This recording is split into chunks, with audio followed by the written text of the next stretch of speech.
This now comes the fun part here, getting into the trade. And for this, we use an entry technique that's been dubbed the noble entry.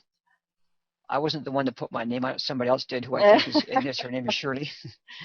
But I'm sure I'm not the first one to ever use this little technique. I don't know. But, you know, it's just a great, great way to take a trade with very minimal risk. It was new to me when I found it, but I just loved it. Anyway, the noble entry is a trade technique. It's an entry technique for getting into a trade at an expected support resistance level with very small risk.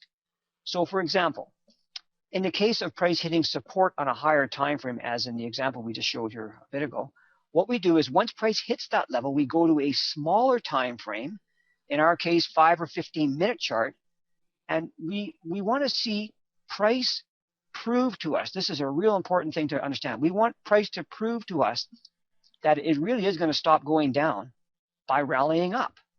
Simple, right? And then once it does that, we then try to buy the dip after price has rallied. Okay? So let's look at this in detail. And before we do that, let's look at their illustration. I'm going to show you a graphical illustration of the noble entry.